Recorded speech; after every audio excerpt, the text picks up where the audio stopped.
when you dine, it reveals your level of exposure. Wow, that's a bar. I don't care how many people that I have been that have a lot of money, I can still tell their level of exposure based upon where they have been, based upon how they dine. Snap. All right. Well, what would you? what level was that? No, we was in a good restaurant yesterday. Okay. So we was good yesterday. Okay. Are you ready?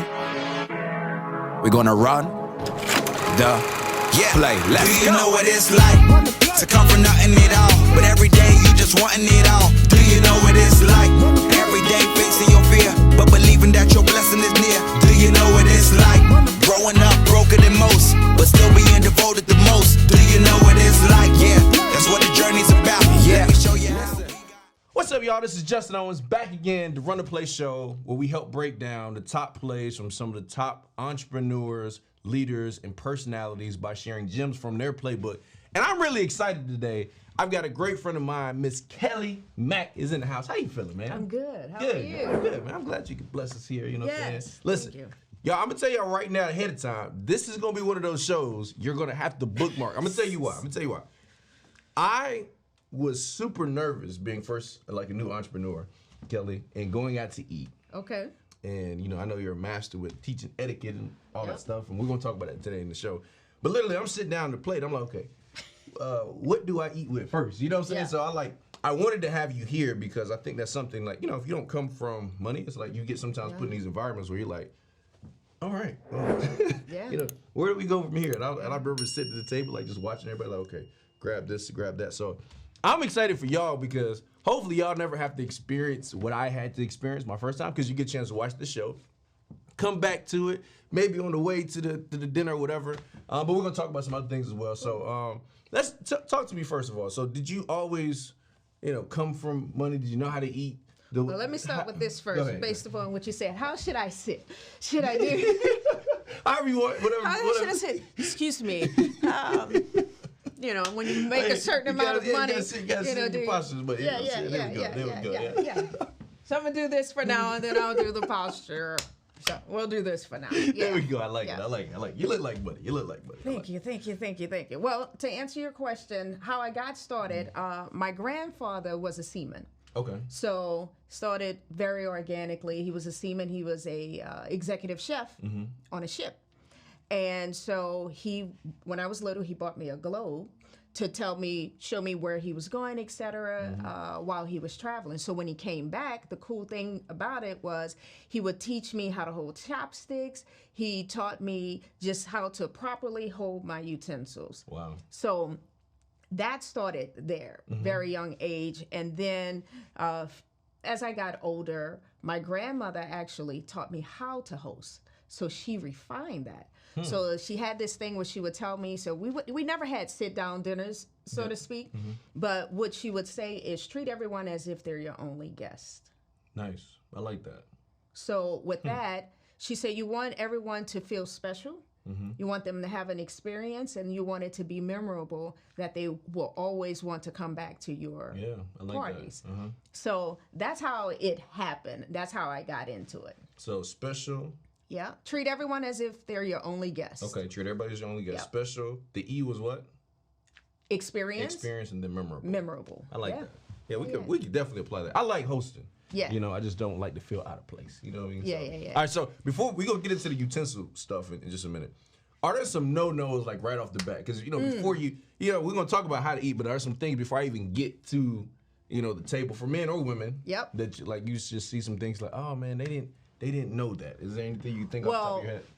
First, it starts at the door. Okay. People don't realize that. So it starts at the door. So meaning your intention is to have an impression from the arrival to the conclusion of the meal. Got it. Okay. So that As means the guest coming into the restaurant or wherever correct, you're or going. whatever. Not even so much the host, right? Because usually the host is speaking, etc. But if I'm attending, most people kind of either do two things: get in a corner or find someone they know. Yeah. They don't come in and just automatically introduce themselves and say, "Hey, I'm Kelly. How are you?" Blah blah blah, and just start from there. Yeah, Nice, but it okay. starts at the door. Okay, nice. Yeah. Okay, so starts at the door. Anything else? Like any things you see that like, you know, young men or entrepreneurs, whatever, like, okay, guys, y'all probably need to just make sure y'all do this. Anything you well, for men, so for men, it's a few things. No hats at the table. That's like the most important. So no baseball cap. No baseball cap. Because I know sometimes you go to restaurants, you be like, no athletic gear, this and that. I'm like, okay, are they just talking to black folks? But I guess they are. But you know, sometimes we just don't know. No, they're not. It's not even. It doesn't matter if you're at a small restaurant, or, you know, a smaller chain, nothing fancy. It's just no hats at the table. Okay, so no hats at the table. Right? And then also, which has been lost, chivalry no longer exists. So what men don't do, and like I said, my heart always melts when I see a man do this. I don't care if I'm in the room and I see this happen. A man, whenever a woman excuses herself from the table, a man, boy, whatever, is supposed to make some type of gesture. So just a little gesture, just of acknowledgement. Every time they go to... Every time. You know, ladies be going to the bathroom a lot, you know, in groups. And even when they come back. Oh. Listen, guys, that will win you a lot of dates. All right, so she get up and be like... Correct. That's it. You don't have to, because you're tall, so you don't have to stand up and let the world know. So just like what you just did, it's just a slight... And then when she comes back? Same thing. Okay. Now, here's another thing, too. So say you're at a table, a group table, and it's about 8 or 10 people.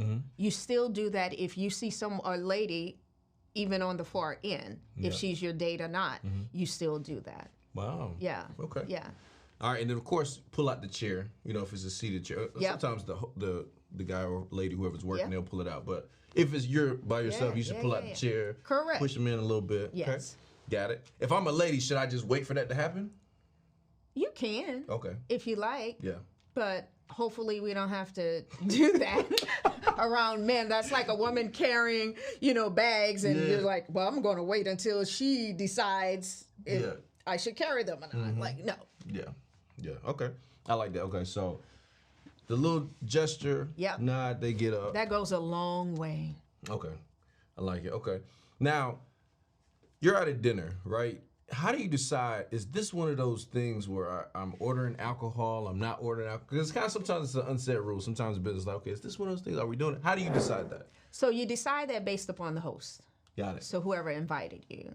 So and you follow suit with how they're drinking, if they're going to have a cocktail or not. You have a cocktail. Now, if you're not a drinker, that's okay. Yeah. But if you have a cocktail, you follow suit. Same thing, especially if you're not paying. Okay? So say, for instance, you go to a dinner and whatever the host, if they order steak and lobster, then okay. Yeah. But don't go overboard when they're just having a Caesar salad. Say, for instance, it's lunch. And sometimes, you know, lunch do have, you know, you have your steak and those kind of things like that. So you follow suit of the host. Got it. Okay. Got it. How Now, they're ordering. What is a, how do you know if you're paying or not? Well, you have to decide that from the very beginning. Okay. Yeah. So if I feel like I'm paying for it, then I should order how I'm going to order. Correct. But if I feel like this might be one of them 50-50 scenarios where I'm hoping they pay, exactly. then I need to follow suit. Basically what you're saying. Yeah. Okay. So if you know that you're inviting someone out to dinner, right? Yeah. Go ahead on and, you know, yeah. to make them feel comfortable as the host, go ahead on and say, hey, order. And sometimes people are sitting down and they're like, so what are you having? Yeah. Mm-hmm. Oh, I'm going to do okay, well then, I was going to do the steak, but now I'm going to do the chicken because he's having salmon. Yeah, there you go. Yeah. Okay. And then, have you ever been in a situation where, like, you're paying and somebody takes advantage? And if so, like, how do you handle that? Because I've been in those situations where it's like the person don't know and it's like, yeah, let me get the steak, let me get the lobster. Yes. So how do you...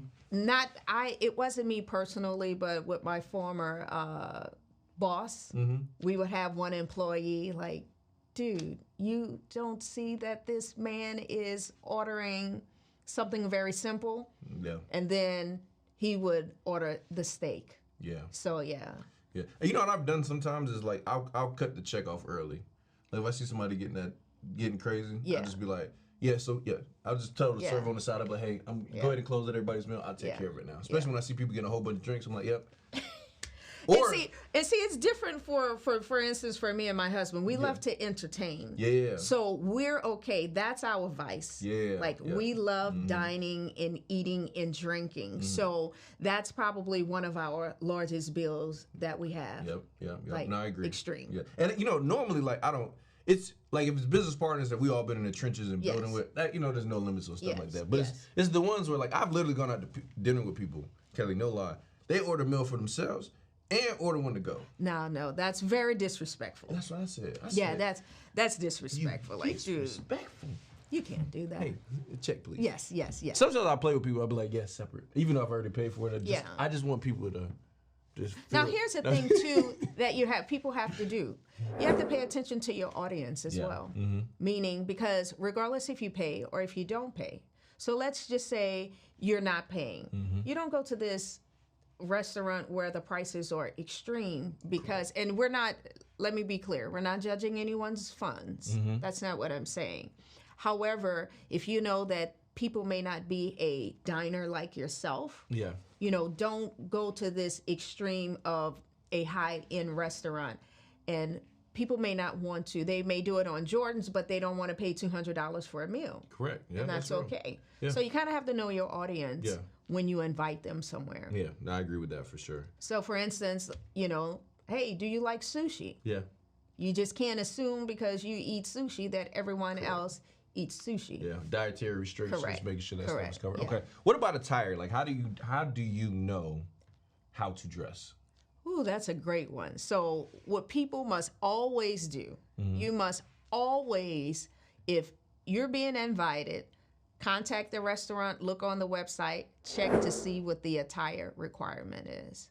So there's a restaurant in New York, and the requirement is you have to wear a sports jacket, but you cannot wear a polo shirt. You cannot wear a collar. Oh, wow. Yes. That's unique. Yeah, very unique. The men have more restrictions than the ladies because usually, for the most part, women always dress nice going out. We like our heels. Men will, to be comfortable, may do tennis shoes. This restaurant, you can't do tennis shoes. So here's another thing. When I'm at this restaurant, I had a blazer on. I take off my blazer and I put it on the back of my chair.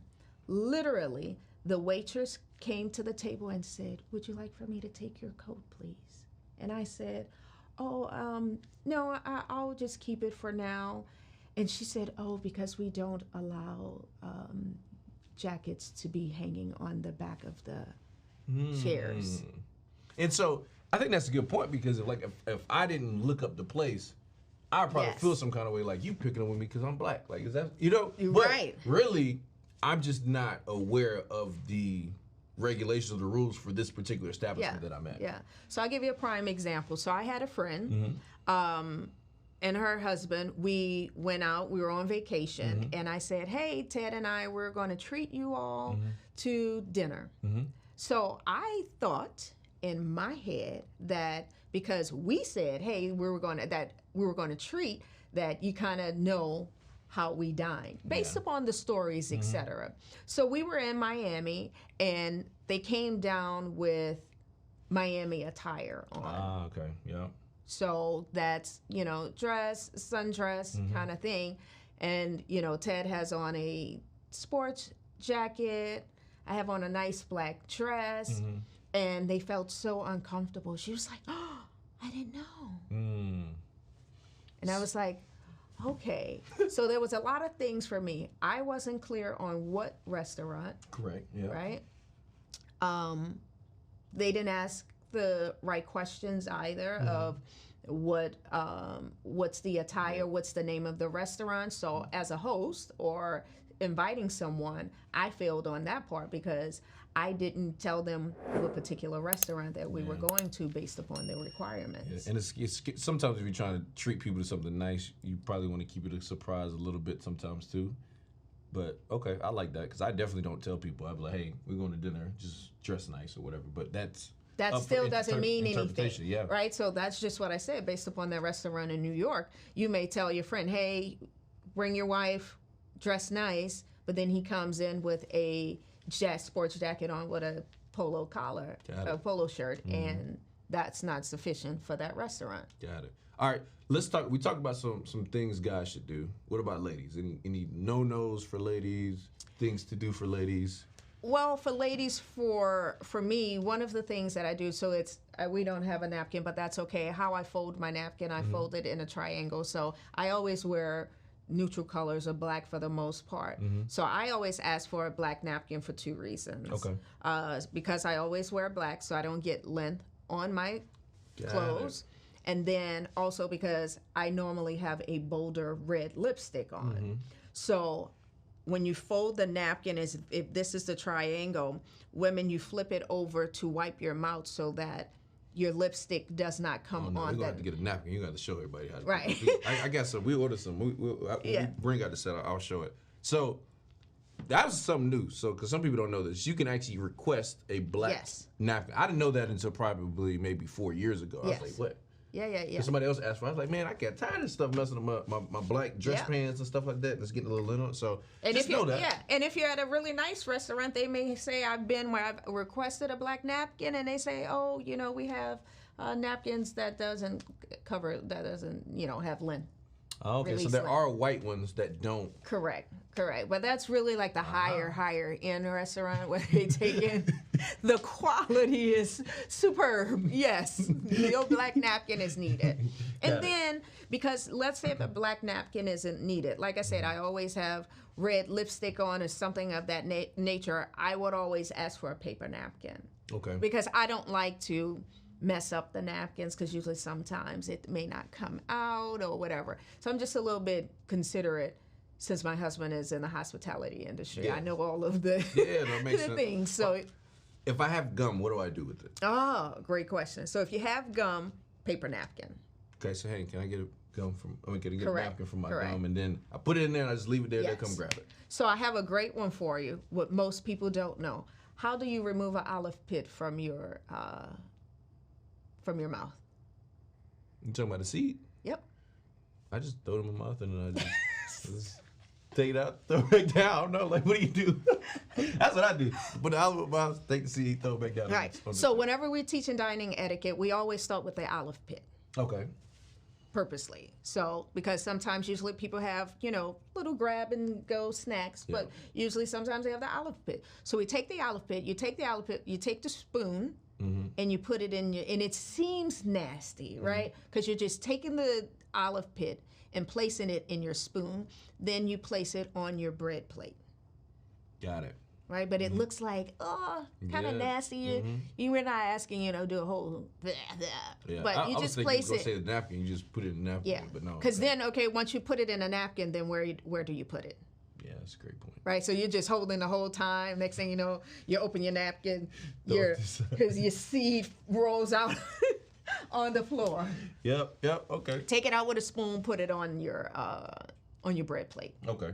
I'm trying to think of just anything else before I get to eat. Okay. So now we're talking at the table. Yep. Anything I shouldn't talk about.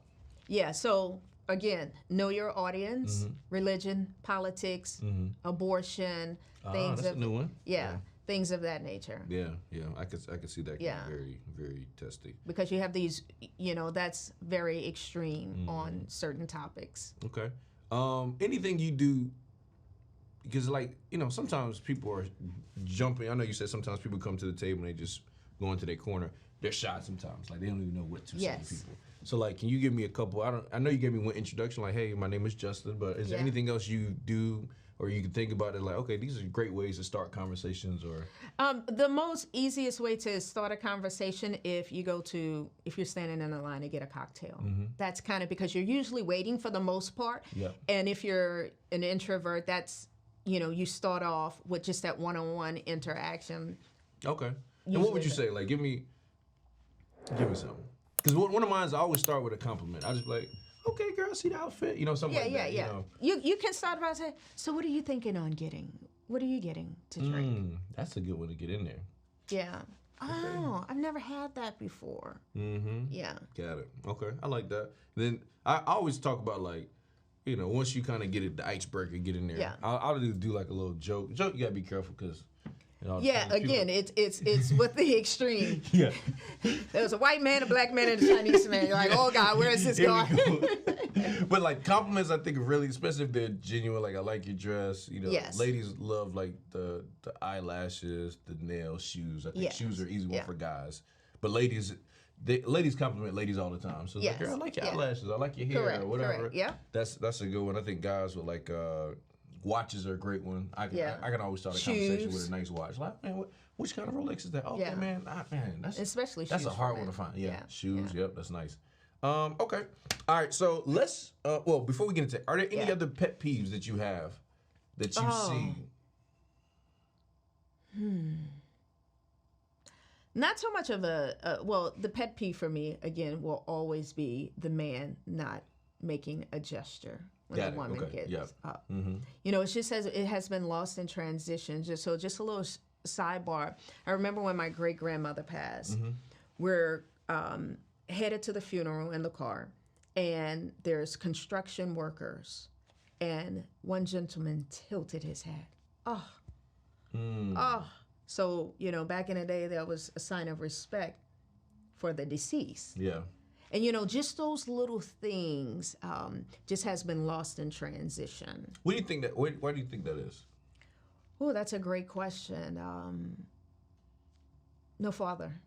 Yeah. Male role figure, you know, male role models. Yeah. Yes. Yeah. Like you said something the other day. I want you to explain it. You said something like you would never. Of course, you're married now, but you said I would never date a man without a father. Yeah. So a young lady made that comment and said, "I would never date a man again without a father," and that's because, as a woman, we have a huge responsibility of everything. We're your wife, we're your girlfriend, we are the housekeeper, we are the teacher, tutorer.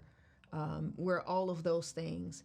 And then, especially if the woman has had a father, now, and this person hasn't had a father, there's just a little bit more extra energy that you have to pour to teach. And not everyone, usually, and it's not in all cases, but I would say probably the majority of cases, it's a little bit more challenging because a man does not know what to do. He hasn't learned the basics from his father. Got it. Maybe he has a father figure. Yes, Okay. and that is still good as well. Yeah. But then you have to be, you know, teachable as well. And it doesn't make it bad. Please don't misunderstand what I'm saying. But it's just a little bit more that comes with that responsibility Yeah. of it. Yeah. Yeah. All right. I've heard mixed reviews on this. Do you get it to low box or not? Certain restaurants. Okay.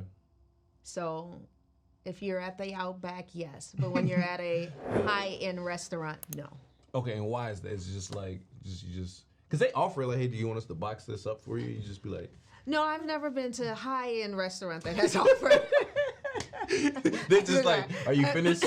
That's it. Yeah. Okay. So I'm talking about real like high fine dining. Yeah, yeah. So if you're at a nice quality steakhouse, yes, they will ask. But if we're talking about Michelin star restaurant, they're not gonna ask you. Yeah. So how Because would it's I know usually if I'm courted. there? I'm just trying to give some, you know. If I'm like, oh, wait a minute, this is that place Kelly was talking about. Yeah. All So, right. I say it this way: when there's no, you know, Jamal says when it's to the right of the menu, but then when it's at the bottom or there's no price at the menu. Yeah, that's how you know. Yeah, when there's no price at all. And okay, so should you ever ask the price if you don't know? Like, be like, yo, someone. No, then you're not supposed to be there. No, you can't, dude. Just MP. Yeah, That yeah. stands for- I mean, there's no price on the menu at all. Wow. Or there is a set price. So the set price would be if you want. So this is not where you take somebody on the first date. Then. No. Here's my rule about first dates. Okay, let me hear it. I always say for guys, because usually guys are the ones who are always paying on the first date. Never take them out for dinner. Really? No. Okay. Because what if you don't like it? Now you didn't spend all this money. Yeah. So what would you say first date? Where should a guy take him? It seems like dinner's A normal place, maybe. Dinner is ladies these days trying to get some food. Sometimes it's like I need Yeah, my listen. Monday meal. I don't get it twisted. I used to be the meal. Like I'm just gonna go on a date for a meal. Sorry to say. Guys, you hear that, right? Yeah, There's so sometimes literally, it's just I the go Tuesday meal. Yes, Okay. yes. All right. But I'm saying because you get to know when you have coffee. Now you're really more intimate. Yeah. It's less distractions of ordering, and I'm not talking about price wise, but it's less distractions of, oh, now your entree is here. You really get to touch the soul of someone. I like that. I think it takes a little bit more creativity to not just do a restaurant too. And what I think that is just really sexy for a gentleman when you say, would you like to go out for tea? That's a whole different level. Nice. That's different play. Whew. Like tea. Oh. But see, like this, the new age ladies, they gonna be like, nah, he's trying to be cheap. Like, man, he asked me to go to tea. No, I want to go to Nobu. Yeah, but no, if you really, if someone asks you for tea, that's different. He didn't say coffee. Yeah. For me, there's just certain things that stand out. Yeah. Like, tea. So where are we going? Yeah, nice. Peninsula. Do you understand? You're going to the plaza. So that already sets a different level right there. Why? Because no man has ever asked you out for tea. I get these notes, you know what I'm saying? Yes. Gems. Man, you like some tea. But then you gotta have a place. So guys, I guess what I would say is before you offer for tea, know the place you can go for tea. You know what I'm saying? Right, yeah. We're not going to Starbucks for tea. Okay. There we go. You can go to a hotel. A lot of the hotels have tea time. Yeah, tea time. Yeah. Yeah, I remember, this is a funny story. I was going to D.C. to St. Regis. This is when I first would start going to nice hotels, and they had tea time there. And literally, I came from the airport, and I had on, like, my tracksuit, stuff like that. And there was these older, like, Caucasian ladies sitting down, and I was walking by with my bag, and the lady turned around, she was like, "So I'm so sorry about that." I said, "Girl, I'm supposed to be here." Yeah. She was like, "I'm so." The lady apologized. The daughter apologized for the grandma. Yeah. She was like, "I'm so sorry. She didn't. No. She didn't." No. Yeah. Now, don't get tea time twisted. Yeah.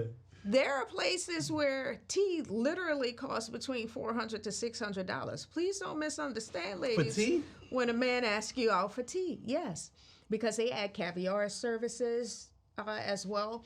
I would say the standard for a tea is probably $165 to $195. Wow. Nice. Okay. Do you ever pay? Whew. Let me be clear. No. Sorry. No. No. I do not. But the men that I have dated had never allowed me to pay anyway. Yeah, that's a safe way to say it. So. But what if you've been paying for it and it's like, hey, you don't be like, babe, I got it tonight. Oh yeah. Okay. Yeah. Occasionally. Yeah. If you say, look, money a little funny. Mm-hmm. All right, cool. I'm greedy, so we can go to Chick-fil-A or anything like that. I'm cool with that. That's one thing I would do. Now, let me be clear on my personality. I would eat anywhere, from a hole in the wall to a Michelin star restaurant. Yeah. But what I will not do is sleep at any hotel. I agree with that. Ever. That's what I would never do. Okay. I would rather stay at an expensive hotel and we find a hole in the wall and eat at the low dives in the city. I agree. So what you're saying is, hey, if you can't pay for dinner, we'll just go someplace cheaper that you can still pay for. And I'm okay with that. Yeah. But they still pay. Yes. At the cheaper place. Yes. We can adjust. Yes. We can adjust where now, we go. I'll do birthdays, Yeah. special occasions or whatever, but let's just be clear. The men that I've ever dated has never allowed me to pay, even if I tried. All right, so if you try and he let you, would you be upset? No, because that was my intention. Got it. Okay. All right, that's fair. All right. I always just like to ask, everybody got different philosophies on it, but it's good to know. All right, so let's get to this food setup so you can show us how we supposed to eat at these, would you say Michelin? Yes. Michelin. Or just fine. any restaurant. So let me be clear on dining etiquette. Okay. Okay, let's just be clear on that. It is not something that's bougie, stuffy, for the elite, and all of the luxurious. It's not that. Okay. What dining etiquette is, it's just simple manners. Mm-hmm. It's respect, consideration. That's it. Someone sneezes, you say, God bless you. Mm-hmm. That's it. It's just simple manners. Got it. People think of dining etiquette like, oh, what do I do? you know, like, oh, it's only for the stuffy. No, even if you go to a regular restaurant, a normal restaurant, you know, an average restaurant, you're still supposed to know what tea, how to ask, etc., what to do. So I go to Applebee's, lady stand up, I go. Same thing. Okay. Exactly. So I'll give you a prime example. This is something that originally from New Orleans. So Southerners, what we do is when we go to a restaurant, we ask for sweet tea. Okay, yep. And never ask for sweet tea. I love sweet tea. Arnold Palmer? Correct. So if you're at a certain restaurant, like if you know you're at, you know, a certain restaurant, you know that they have tea. But even if you're just at a modest steakhouse, never ask for sweet tea. You said, I would like to get tea. Can I have some tea? And they say, would you like sweetened or unsweetened? They will let you know. Got it. And here's a lot of things too. We're like, oh, can we get some more sugar? The easiest way is to ask for simple syrup. Got it. Yeah. I definitely have done that before. Hey, give me the brown sugar. I need more back. Yeah. And then it takes forever to dissolve. Then they come back, refill. You got to start all over again. Yeah. So usually when you ask for simple syrup, they will give you a nice, decent amount. And that usually sweetens that, you know, sweeten that up for you. Yeah. I think they should just put sweet tea everywhere. I agree. Do people actually, I guess people do. So people just drink iced tea. Yes. No sugar. Yes. So I had to learn that in the Midwest. That's not a sweet tea thing. You don't ask for sweet tea. So that's when you have to, again, then it's certain cultures. Yeah. You know, New Orleans, I'm like, you got some sweet tea? Yeah. No. They don't even have it there. No, they do in New Orleans. I'm just saying, being from New Orleans, Yeah. I'm just so used to saying sweet tea. Yeah. I figure I've learned since I've traveled, at least in my travel, it's when I get above Virginia, it's probably going to stop with the sweet tea. Virginia and below, I'm probably got a good shot of getting it. Okay. North Carolina, South Carolina, Georgia, Florida, Yeah. Texas, they going to have it. Yes. Go over there, Correct. Ohio, Chicago, do they have? No. See? Yeah. You Anywhere just above, have to hit the fast food restaurants. anywhere to above get it. Virginia, even DC, when you cross over into there Yeah. and go above, it's a done deal. Now, here's another thing, too, when people travel internationally. And so you have to think about the cultures. Yeah. So, you know, when you go to Italy, never ask for Alfredo sauce. It does not exist. They don't have that. That's American. That's not true, authentic Italian. Wow. Well, excuse me. Yeah. So that's what, like, Is fried rice Chinese? Yes. Okay. Because I think so. if that ain't Chinese, we got some conversations to have. Like, look, I need to talk to all of y'all. Come here real quick. Yeah. Let's- So that's just, with that Italian thing. Okay. All right, good deal. No All right. Alfredo. All right. Well, let's get to this. I know you probably got some tips for us. And by the way, I just want y'all to know, like, Kelly's got an amazing business where she teaches people etiquette. Yes. You know, we're from kids to adults. And we was talking yesterday. I will say this. I think that there needs to be a class, not just for, like, eating etiquette, but I even feel like, you know, like, when you're dating a certain type of person, how to handle yourself in different environments. And only because, like, sometimes people just never been to certain environments and places, and it's like, you know, like, not everywhere is like a two-piece dress type thing. And it's like, you know, like, and the person may even look nice and fly, but it's like, yeah, but this is black tie. Yeah. Like, you know, there's certain stuff. I feel like what you're doing is really important. Because you're, like you're saying, when you dine, it reveals your level of exposure. Wow. That's a bar. I don't care how many people that I have been that have a lot of money, I can still tell their level of exposure based upon where they have been, based upon how they dine. Snap. All right. Well, what would you? what level was that? No, we was in a good restaurant yesterday. So we was good yesterday. Okay. I said, "Oh Lord."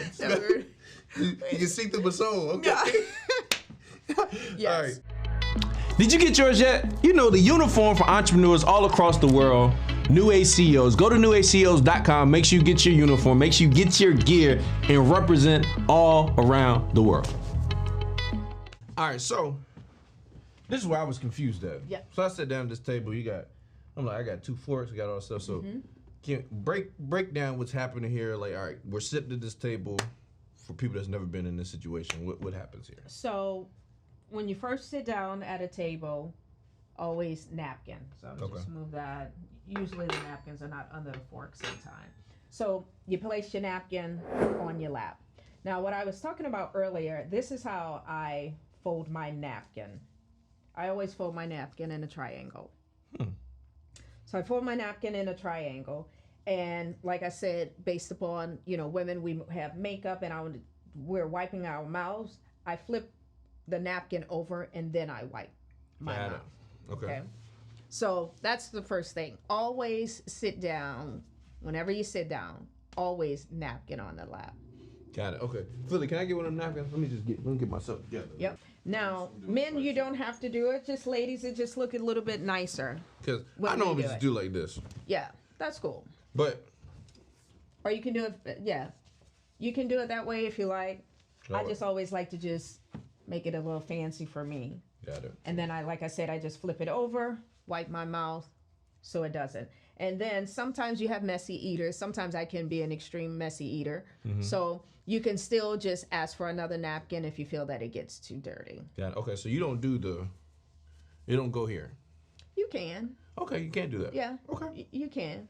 If you And they like, won't because look it at you depends. Yeah, because especially if you have something like a white shirt on and you know Pasta, you're going to something be like that, yeah. eating a pasta, you don't want to splash on your tie or on your shirt. So, first thing, napkin, always. Got it. So, based upon what we have here, we have, it's set for 4 courses. Okay. Now, this could be just at any restaurant, because what they're doing is that you have a spoon for soup. Okay. Clearly, there's here at this, there's a bowl. Okay. But that's one for soup, salad. So you always want to, sometimes you can go to a restaurant and they will have 3 forks. Got it. Okay. And so normally I'll come in the restaurant and it's set like this. Like all this Correct. stuff wouldn't be here, right? Correct. So it would kind of be more like that. Yes. Or butter could be there. can be Okay. on there. Got it. Yes. Okay. Right?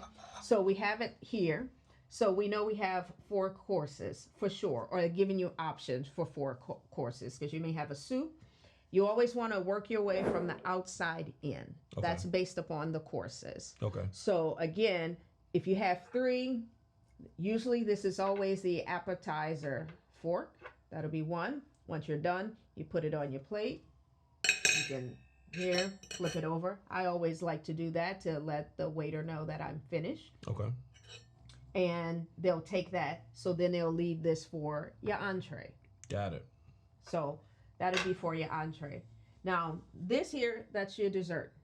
Got it. Okay. I thought This- that was like coffee or sugar. Yeah, and it could be depending on upon the setting. Usually, if you have coffee, yes. Usually, there is another fork as well there for a dessert as well. Got it. So that could be for coffee. So what happens is, based upon the way this is set up, going this way.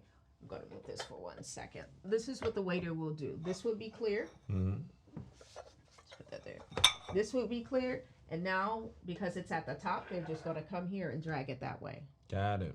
And so usually if you have for a dessert, so spoons this way, forks that way, when everything has been cleared and it's time for dessert, all they're doing is that. Got it. And So that's why they ask if slide. are you having soup, and then if you're not, they'll go ahead and take the spoon. Correct. And just okay. Or just based upon how you ordered.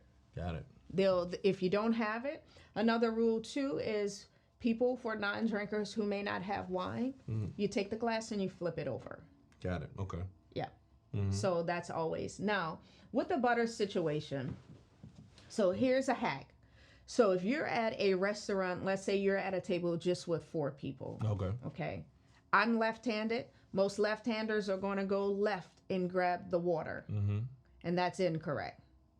So the key is BD. So usually you will have a drink here and you have a bread plate. If you do this, this is how you know this is your bread plate, and this is how you know that this is your water, Oh, nice. your Yeah. glasses. All right, so y'all see that. Yep. So BD. Got So it. this side for bread, this side for drink.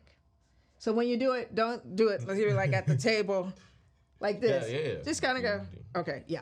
Got it. Because like I said, most left-handers would automatically grab. BD. their left. And this is to grab what? What am I grabbing? This is your bread plate. There's going to be a bread plate here, and then that's your drink, your water, that's your glasses on the it. right-hand side. Got it. Yes. Okay, so this really don't matter if you're left-handed or right-handed. This is Correct. just the way Yes. you. Okay. That's the normal standard. Now you're left-handed, but you eat with your left hand.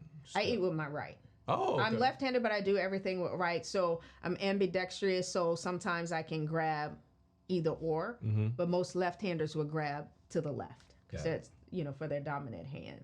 Now, another thing too with a napkin that most people do, when they get up from the table, they usually put it in the seat, which is a no-no because so many butts have been on that seat. Yeah. Sometimes people put it on the back of their chair. Yeah. That's a no-no as well. So when you're done, if you excuse yourself to go to the restroom, you do it, put it on the left side. Never put it in the plate or anything of that nature. You put it on the left-hand side. Got it. That's good. And then if you're at a nice restaurant, they will come back, refold, boom, and set it up properly. Got it. So I have a great story about a napkin. So we're at this very nice restaurant in Miami, and my friend's husband's napkin was falling.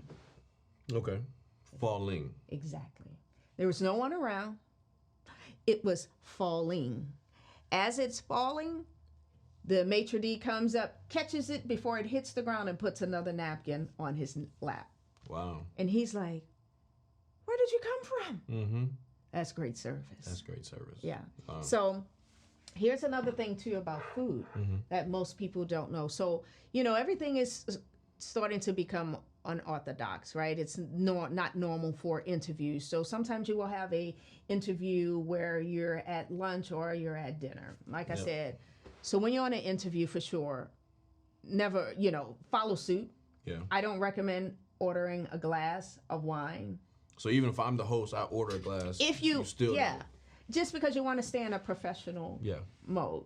So what happens is, and a lot of people don't know this, based upon statistics, if you salt your food, if you're doing an interview and you salt your food before you taste it, it gives the impression that you make impulsive decisions without knowing the facts.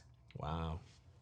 And a lot of people have not gotten a job because of that, because they salt their food before without even tasting it. Got it. So you should, before you put hot sauce, Yes. everything, salt, whatever, taste it first. I saw you did that last night with the sushi. You was like, well, let me see how it is by itself. Correct. Then you can add on the other things. Correct. So that's without tasting it. Yeah, that's... Then there's also, depending on the restaurant that you attend, if there's no salt and pepper on your table. If there's no salt and pepper on the table, that means that the chef actually seasons well, that you really don't need it. So I have a tongue like a mermaid. I have a mermaid tongue palate. Like I just love salt. So what happens is, depending on the type of restaurant that I'm in, to not make it offensive, if I see there's no salt, but it's kind of still not Michelin restaurant, before my food comes, I say, "Do you mind? Can I have some salt and pepper?" Because the salt is not on there. Now, if I'm at a fine dining Michelin star restaurant, I would never ask. You just eat it. Just Correct. take it. Because it's really, it's their craft, and it's very disrespectful if you add salt to it. Okay. Got to take it like a champ. All right, so I got a couple questions with Yes. that, right? Because I've had a couple experiences. All right, so the first one is kind of like an interesting one. And you may not have an answer for it, maybe you do. Let's say the host or somebody you're at dinner with has something in their nose. Or like, you know, might have something here on their lip or something. How do you tell them? You just tell them. Even if it's a group of people? Yeah. You'd be like, hey, man. Because it's embarrassing. So even if you're at the other end of the table, you make eye contact, you go, "Yeah, something right here." Because you don't want someone to keep looking at that the whole time without telling them. Because if it was you, you would have wanted someone, right? Yeah, I would have. To say, "Hey, get the," you know, to remember. Because you're not like, hey, man, excuse me, man. You No. If you're like at a table of 6, little chip you do. yeah. If you're at a table of 6, say, yeah. you just go, Yeah. yeah. I've done that before, but like sometimes they don't be looking. I be like, Well, no, yeah, you know, no, you gotta like mouth it, like, yeah, got it. Okay. Or all send a little quick text, That's yeah. a good one. Okay. All right. and no texting at the table. I So do that a lot. it's yes, because you don't have that person's undivided attention, and don't even leave your table on the phone on the table, having it face down, because you're going to feel it vibrate, etc. So when you do that, it's just show that you're not interested in that person. It's very rude. Yeah, I noticed you didn't have yours on the table last night. You know? Yes. That's it. No. Very nice. All right. So I go to a restaurant and then I don't like what I'm eating. Do I say something?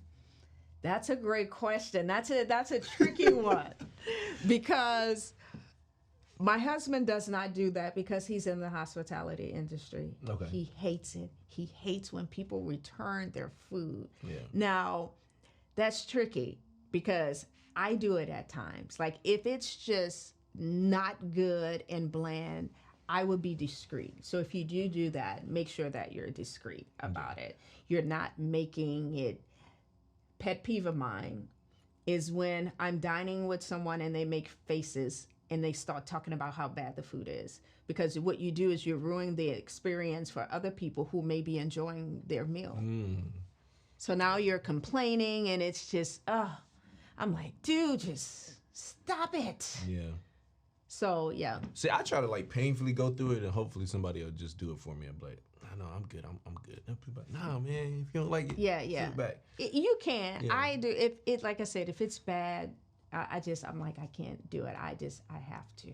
Yeah, I think it's a lady. I think ladies are better at sending stuff back than guys too. Yeah. A lot of times, it's just guys just never really good with. Like, I think most guys are just kind of tough it out and eat it even if it's not.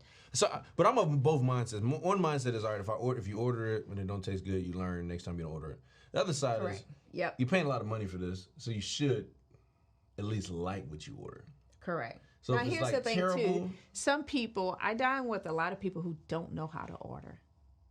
Does that make any sense? Okay, tell me.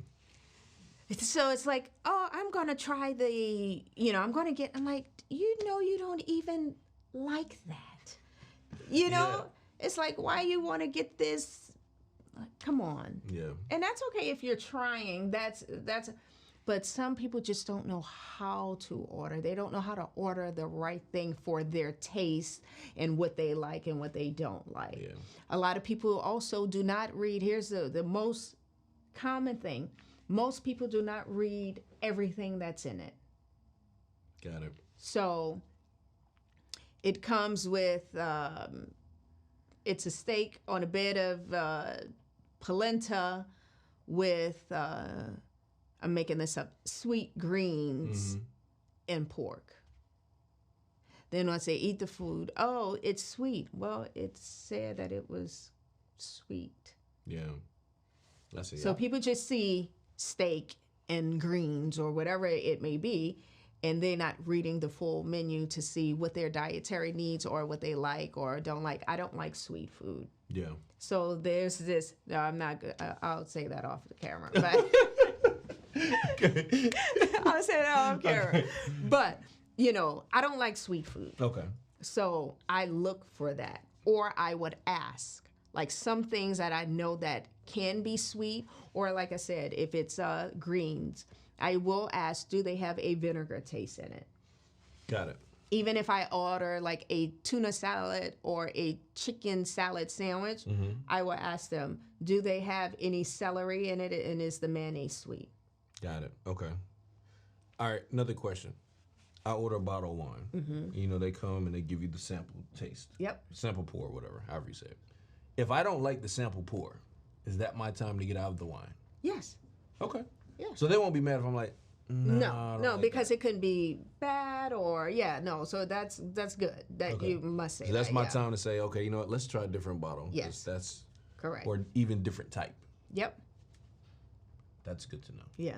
Okay. That's because I always felt stuck at that point. Like, man, they already opened the bottles. At this point, it's like it is what it is. But half the time it's not technically. I mean, they may come out, but that's if it may be spoiled or they may have a bad taste. So that's why they do it. So I'm not a connoisseur of wine like that, but my husband, when he looks at the cork, so after they open it, he literally looks at the cork to see if there was any leakage or anything where it was bad. He looks at the cork first. Like Wow. because it's how you rotate it, and it's Yeah. all an art form with that. But that's not my just. Yeah, no, that's good to know. Okay.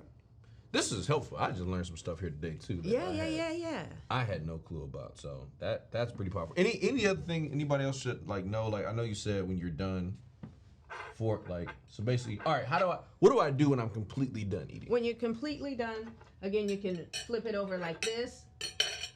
Some people cross it Okay. like this. Some people you can do like just put it. So, but don't do this. No.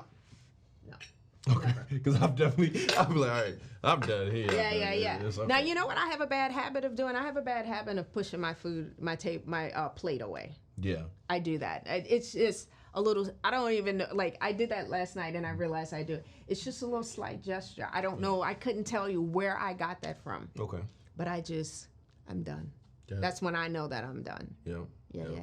All right. So, another question, because now I know what to use and stuff like that. But is there a certain way I should eat? You know, because like I've seen, where the cutting the steaks. Like, is there a certain way to hold the utensils? Yes. So what we want to do here.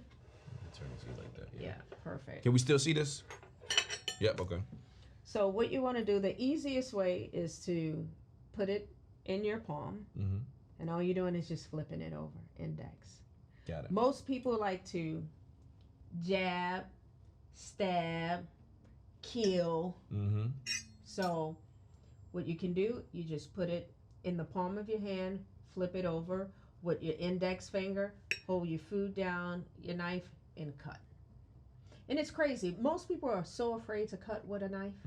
I'm like, use it for what it is. Yeah. And it's okay. You know, you just got to go to just hold it down steady and cut. Got it. Now, what about pasta? That's a tricky one for me. That's the one that I'm always going to have a little, like, do I just twist it up and just... You twist it. So with pasta, spoon, whichever is your hand, and when you're eating pasta, you twirl it. You twirl it into the spoon because it gives you the round shape. Got it. And then you put it in. See. And then it's still okay to, sometimes you will have some excess food that would actually fall on the spoon. And that's okay if you put it out. But what you don't want to do is... Yeah. Yes. That could have saved a couple of my outfits a few times. Yeah. So I like this. This is like, yeah. Twirl it for sure. All right, and just so I get it. So you said here, boom. Put it in the palm of your hand. Okay. And just flip it over. Yep. That's it. So I'm cutting the steak like this. Boom. Not in between. Oh, you do? Oh, the other side. Yeah. On the other side you can do it. Okay. Yeah. Because when you do it on the other side, let me see this. When you do it on the other side, you're actually measuring how much meat that you're going to use. Got it. So when you do that, always take small bites. Don't chew with your mouth open. I've had people who was chewing with their mouth, and it just like hit. And you just stand there and just. This is when you get your napkin in. Yeah. So, and another thing too, when you spoon, a lot of people do when they're having coffee or tea. I'll use this as if it's the bowl. Yeah. Just stir in the middle. Got it. You don't have to clink on Got it. That's definitely me. I've done a lot of this stuff, so yeah. I'm glad I'm making some adjustments. They're gonna know I'm used to the finer things in life. It goes a long way. Yeah. No. Sure. Awesome. So you got to eat. Large group of people. Is it bad to split checks? No, it's not bad to split checks. So with a big group, I recommend, if you can, bring cash. Okay. Because that's easier. But let the waiter or the waitress know ahead of time. Because the way that they have to do it on their end, it's going to make it more complicated at the end to split the checks. So let them know.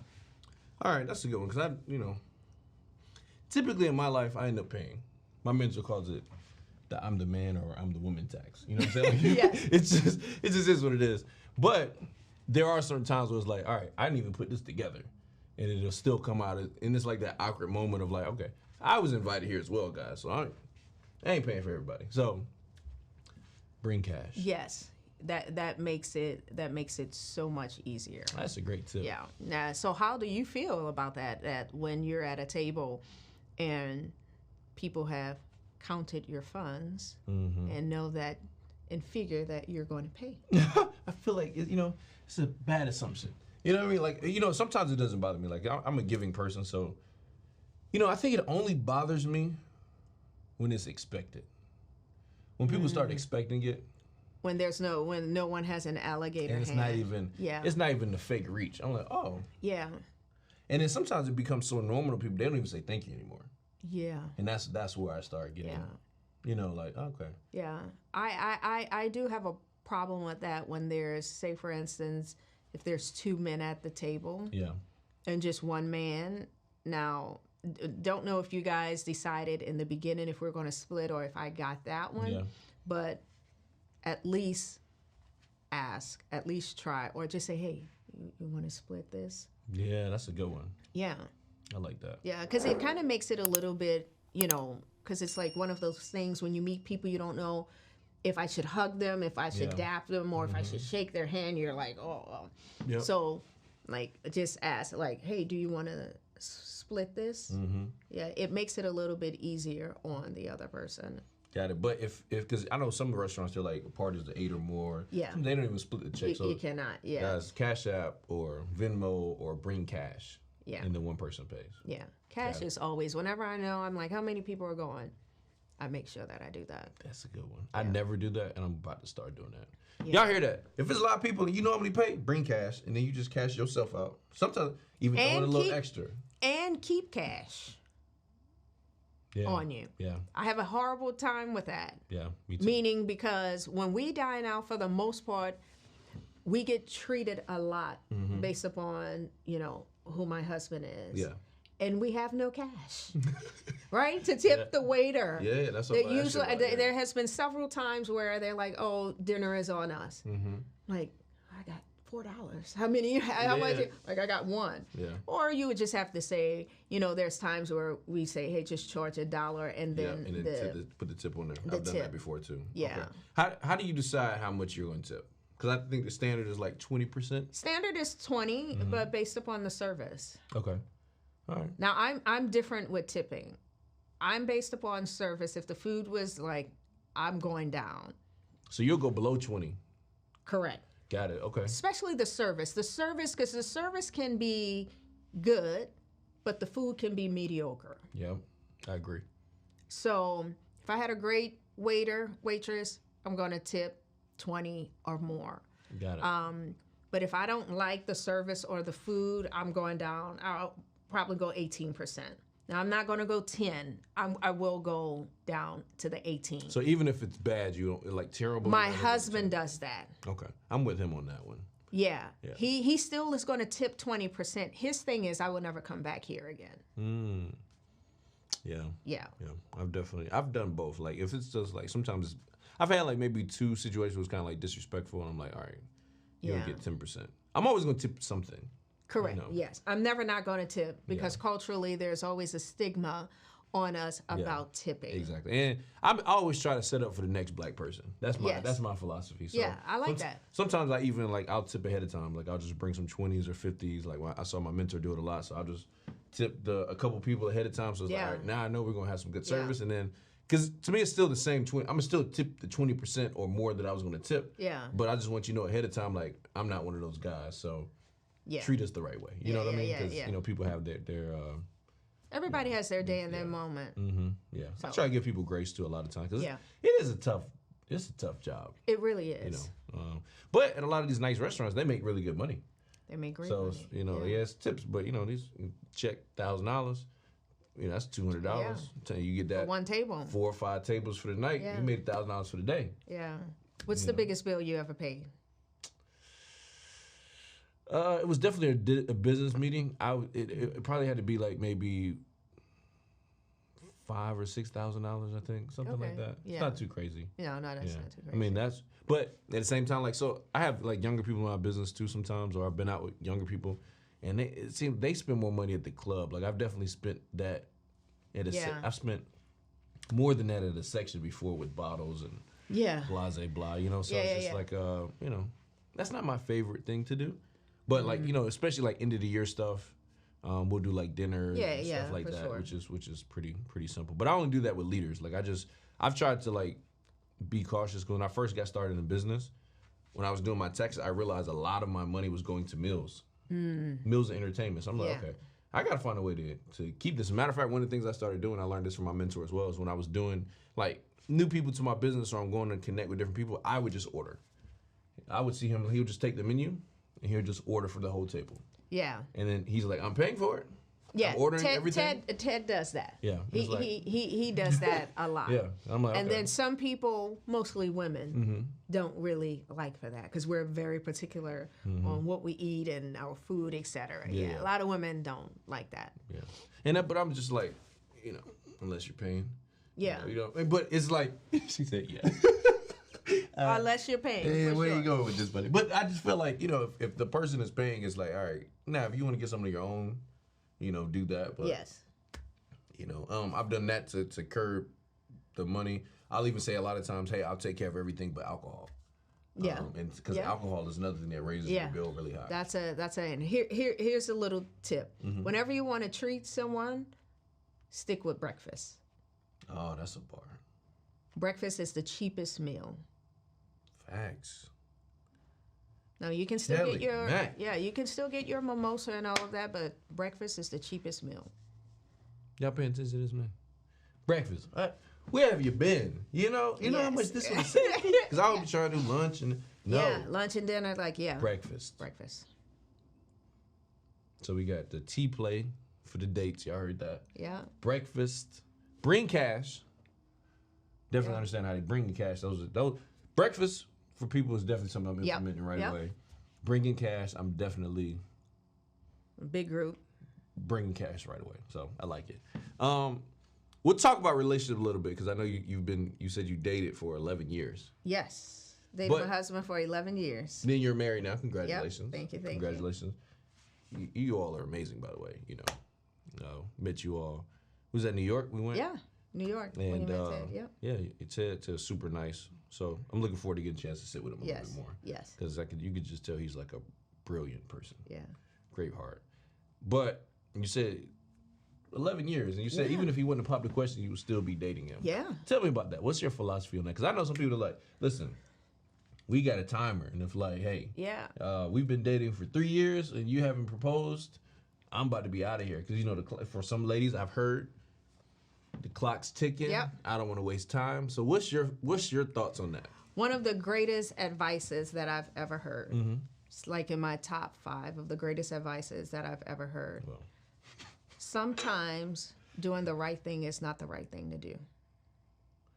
Wow. Okay. Explain that. Sometimes doing the right thing is not the right thing. Yes.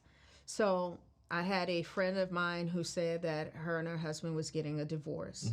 And if you look at it on paper, it was great.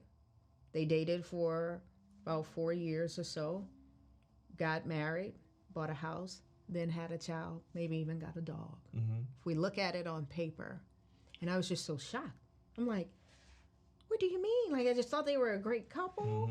And she said, sometimes the right thing is not the right thing to do. So I think that makes sense. What people think, because I've been with this person for so long that I should, right? We should get married. But hey, we got to go a little bit deeper than that. A lot of people do not look at the relationship for what it is. So I have this thing that I say, what is in the other person's bag? Okay. Meaning, do they have mental illness in their family? Do they have a history of alcoholism or depression, obesity? All of that, you have to look to see what's in that other person's bag and if you want to deal with that. Wow. That's great. Yeah. Because I think that most people get married for the wrong reasons. Yeah. People get married because they love a person. I may love this particular person, say a cousin or something, right?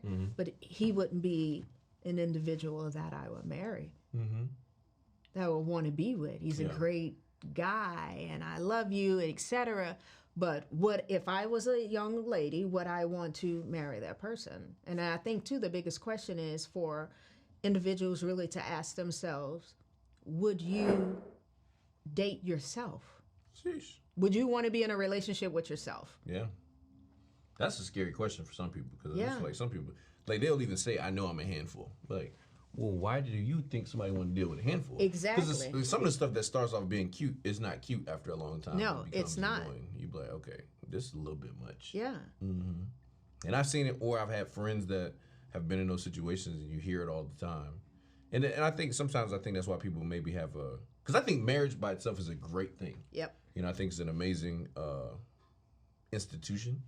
You know, but if you choose the wrong person, I think it can be very bad. Yeah. And that's the thing that's scary. You Yeah. know, for a lot of people. At least that's what I've heard. So. I think that most people, what they don't do, you and I were talking about writing a list down, and I literally wrote down 2.5 pages on legal paper of what I wanted in a spouse.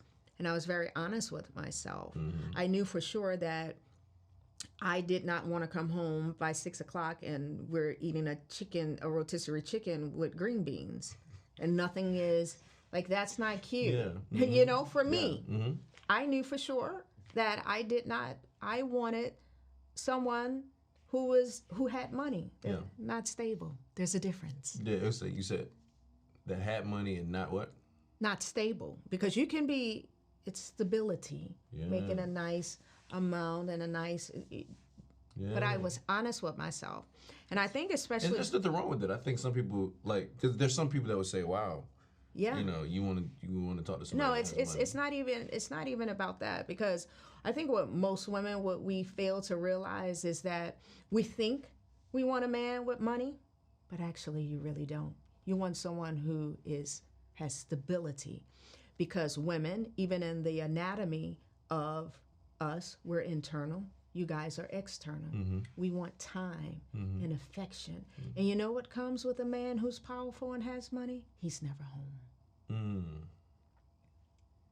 He's not home. Bars. Yeah. So, Right? yeah. So he's always gone, but you have to be honest with yourself, because you may be an individual who wants attention, who needs someone there. There's been times where I hadn't seen my husband for 2 weeks. This is going to happen again. But see, our relationship is different because we're both reaching for the stars. Yeah. So we both have goals. That's why we're succeeding. Yeah, I agree. Yeah. Because it's hard when one person is reaching for the stars and the other person just wants to be average and mediocre. Nothing's wrong with being average, but the person who's reaching for the star now has to do what? You got to come way down there, pull them up. So now you got to work harder. Yeah. You got to work 120 to 150%. Yeah. Harder, because you got to bring them up there with a mindset. Yeah, I agree. Like me and my husband, we're extremists. We gonna rob you, we robbing the kid too.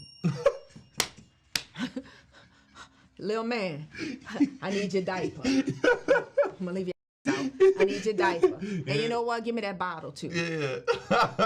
Right? Yeah. So we together have this specific mindset of how we think, how we live, and that's not for everyone.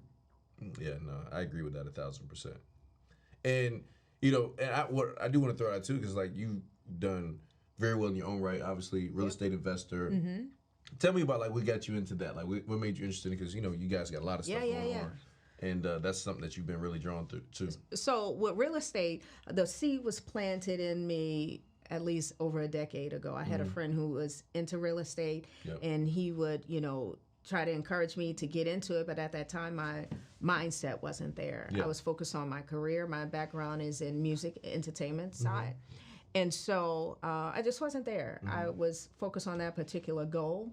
And then fast forward 2018, I was in a different space in my life where I had fulfilled my passion. And I was looking for that purpose, for something that was more fulfilling, that was lasting, that could be passed on. And I had someone come to Chicago, and she said, hey, I'm going to this conference. you want to go? And I was like, sure. I had no idea what it was. Like, literally, I had nothing to do. And I was like, oh, sure. I mean, I know it wouldn't be something that was in a cult or anything, you know? And I was like, okay, sure. Well, when I go there, Jamal, our big brother. Yeah, shout out to Jamal. Shout He out gonna be to on the show Jamal. soon. Yeah. Awesome. Yeah. So Jamal started speaking about real estate. So he comes on, talk about real estate, how it has impacted his life, his kids' life for the future, etc. And it just clicked. I said, that's it.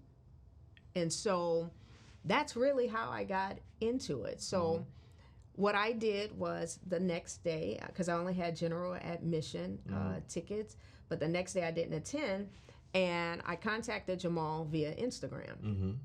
And I said, but just on something total different, had nothing really to do with me being into real estate or anything. I said, hey, my husband's the general manager of the Swiss Hotel, and I would love for you to come to the hotel to check out the hotel for future events that you may have. And so as I did that, Jamal, now knowing, he said, I looked at the message and I said, wow. He said, do you know you're the first person that ever asked me what is it that I can do for you? Wow. Because everybody else was trying to take. is trying to take. Yeah. And that's, that's, again, when dining, when doing all of these things that you're doing as an entrepreneur, it's like, what value can you add to that other person? Correct. This is funny because, like, one of the course that I have for business is based on building relationships in business. Yeah. And one of the things I always tell people is what you just said is like, you have to be intentional about finding everybody has a gap. Yes. Everybody has something that you can help them with, that you can add value, but you have to look for it. Yeah. And it's so easy to be noticed if you're a person that's trying to add because everybody's trying to take. Yeah. And so I think that's I hope y'all paying attention. Yeah, so my superpower is a connector. Okay. That is my superpower. I do that better than anything. Nice. But it took me a long time to realize that I had that superpower. Wow. Because by it happening organically, I didn't know. Yeah. So for me, no star is unattainable. For me, it's not 6 degrees of separation. I say with conviction, it's 3 or 2 for me. Wow. And it happens. And I don't even know how. And I dealt with that. And I was like, what is going on here? Like, how do we get here? Yeah. My cousin, we talked about that. We're at this event when, it's like, I said, I have no idea how we got here. But it just happened organically. And I was like, oh my God, that's my superpower. What do you, okay, if you were to say, all right, this is one thing or maybe 2 things that you're like, man, if a person is to focus on this, they could get better at developing relationships. Because I always teach that the thing about relationships, they're great, but it's definitely a long-term game. It's not like, like sometimes people try to build relationships today for today, which I think is cool. Yeah. But relationships to me are like a long-term game. Like, it's like, hey, I'm building this for something later. If something like that even happens, like even me and CJ, that's how we met. It was like, we talked, he was like, listen, man, everything should be organic. If something comes of it, cool. If not, cool. Exactly. So like, what's your philosophy on building relationships, connecting? Always be yourself. When you're not yourself, someone can smell it, they can taste it, they can sense it a mile away. Yeah. Be yourself. Yeah. Know what it is that you can add. Because everyone has, again, like you said, everyone has that gap. Yeah. Now, as you know, with connecting, no one needs more friends and no additional supporters and all of that. But you have to be yourself. Yeah. There are certain individuals that I've come across where you can tell automatically when they approach you, it can be like, hey, what's up? How's your mama? That they're trying to sell you something. Yeah, 1000%. Like, I see that all the time. I see when they for us, they want to get a discount at a room, but you haven't built a relationship with me to just say, okay, I give you a room and then what? Right. Like, how have you touched my soul? How does this help me? How does this impact me? Yeah. Like, what value can you add? So I always say be yourself. Yeah, I agree. That's like the main thing. And then to write down and figure out what it is that you can add. Yeah. Don't try to sell anyone anything. That's the worst thing that you can do. Yeah, Like, sell yourself. Yeah. My uncle is a car salesman, and one of the things that he taught me when I was in sales, because I really hate sales, but it's so crazy. Like, I do sales, but I hate sales because I don't like that. I have to reach a quota. Yeah. And so I don't do sales now, but at that I know time. what you're saying. And one of the things he said was, when people walk on a car lot, they know what they're coming on. They want to purchase a car. Correct. It's not about that. It's just that you have to make them fall in love with the salesperson. I like that. They have to trust the salesperson Yeah. that you're not going to try. You still have to say, well, you know what? I'm going to throw in an extended warranty for you. You still have to, even as a salesperson, you still have to give them something and make them feel comfortable. Yeah, I love that. Yeah, those 2 good tips. Be yourself. Yeah. And then you gotta make a note of like ways you can add value to people. I think those are like 2. And the reason I think it's important is you even said like make a note of like ways you can add value, because that takes time. Yeah. It takes paying attention. It really does. Like sometimes I'll be out with people like, oh, okay, they need that. All right, cool, got it. Yeah. And then I'll look for it, find it. And just sometimes they'll just be in their mailbox. You know, just like little stuff. I'm like people realize when you start paying attention to little details. And it's a long-term goal. Like I'm a type of person where it's so funny. All of the celebrities that I've been around and I'm getting all my content together, I realized I had like 2 pictures, right? Yeah. Because I'm a type of person, I don't want to take a picture with you. I want to be invited to the barbecue at your house. Correct. Yeah, and it's the person that's always trying to be on social media. Like I'm like, yo, you'll be in that event, but you won't probably be at the next one. Exactly. Like I don't like that. Like that's not who I am. Yeah. Right. I want to get because people, when we see influencers like yourself, you know, people are just like, oh my God, Justin. No, I want to be cool with Justin. What's happening? I'm in town. Yeah. Let's go have some drinks. That's it. Sure. Yeah. You know, and then relationships, of course, it works in the long run, right? For sure. Based upon your reputation. I always say that relationships are the greatest investment that anyone can make because it works when you have money and it works when you don't have money. Thanks. Yeah.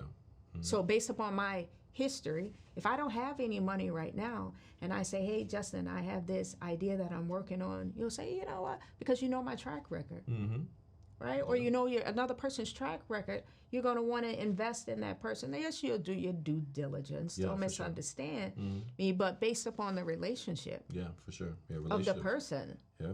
And if you don't have relationships, everything costs you more money. Everything.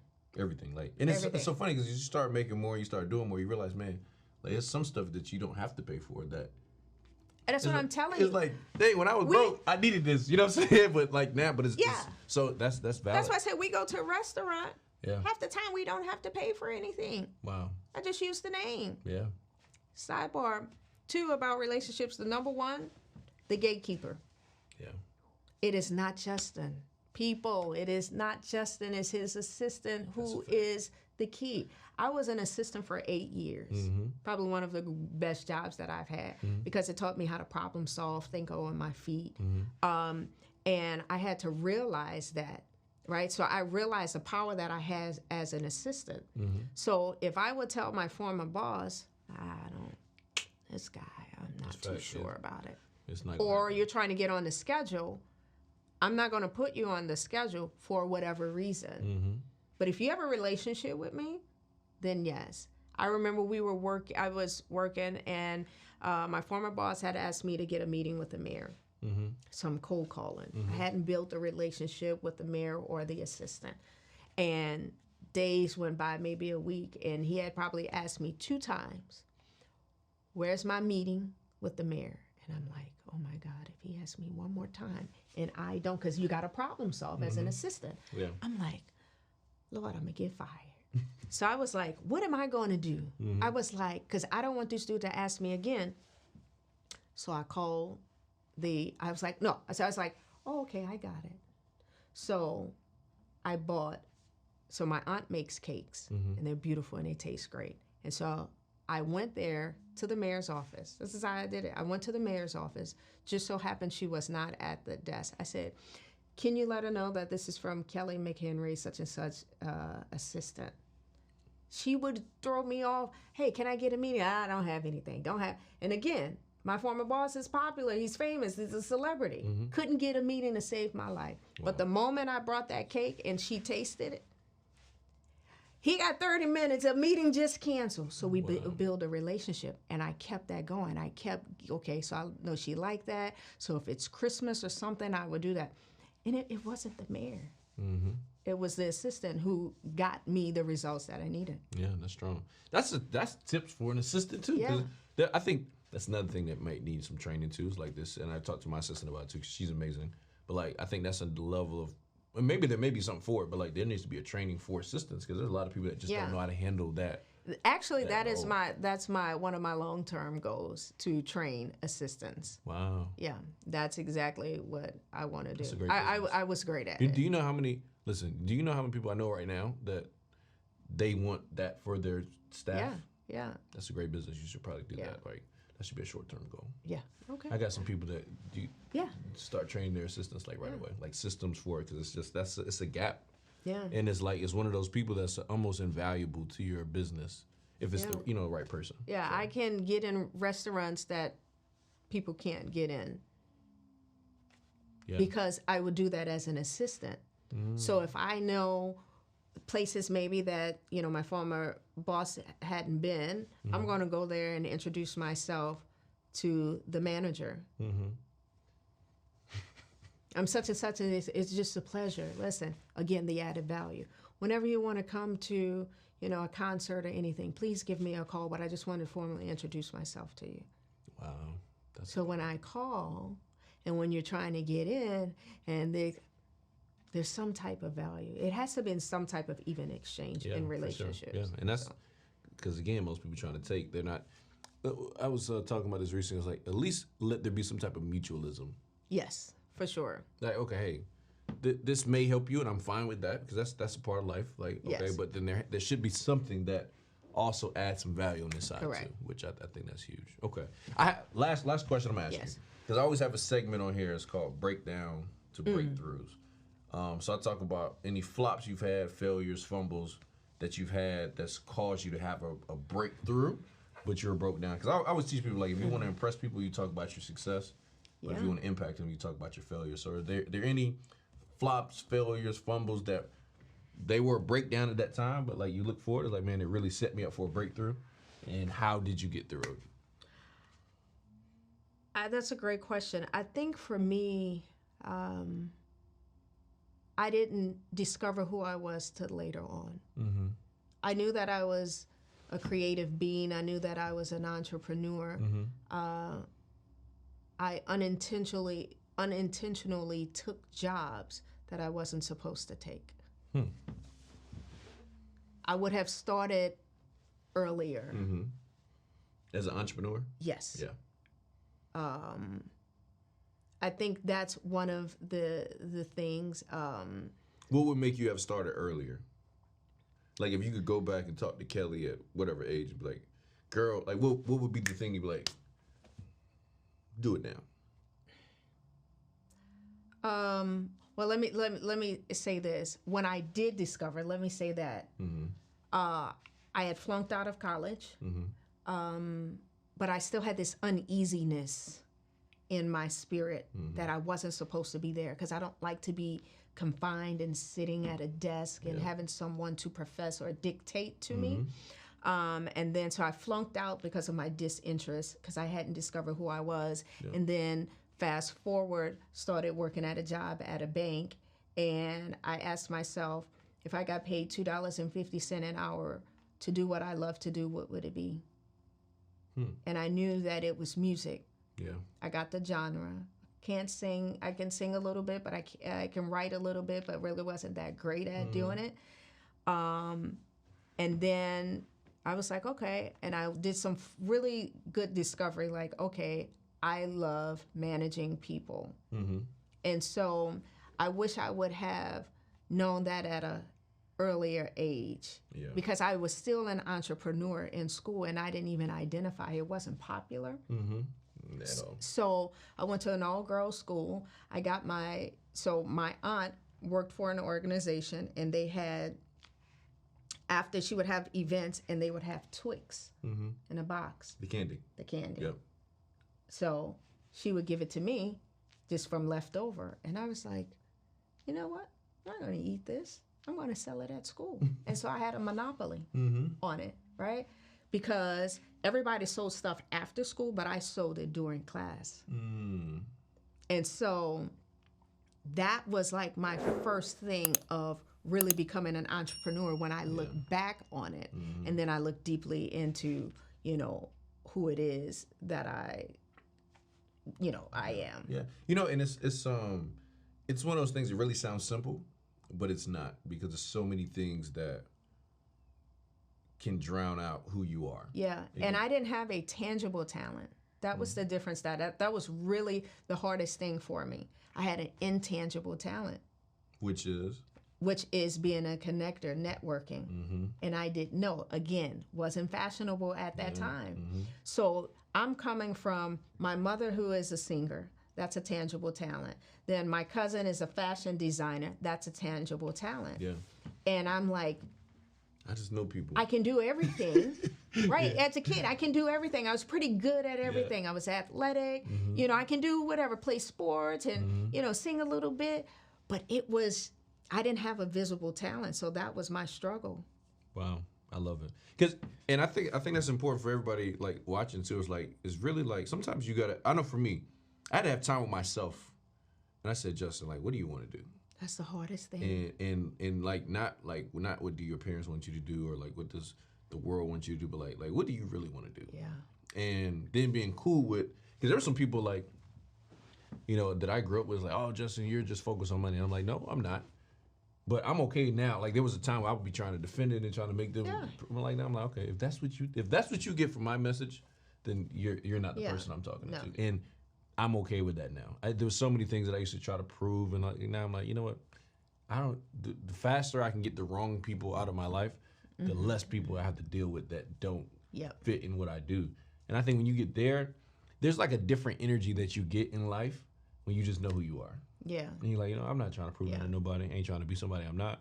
Yeah. I'm gonna just be me. And whoever gonna feel that, will feel that, and whoever don't, they don't. And so I hope I answered your question. You did. Yeah. You did. Yeah, no, that's just discovering it earlier. Yeah. Figuring out who I am earlier. Yeah. So I think that's great. I really enjoyed this, man. This is a dope conversation. How can people find you? Because I know you teach this even on a deeper level, and it's an entire experience and all that stuff. Where can people find you? So what you do? Instagram, Miss Kelly Mack, and other Facebook, LinkedIn, Kelly McHenry. Okay, and can you spell it for us? Yes, Kelly McHenry, MC Henry, and Miss Kelly Mack, MSKELLY MAC. On Instagram. On Instagram. Thank you. I appreciate you coming, man. You know what I'm saying? I learned a couple of things. You know what I'm saying? Yes. Fancy now.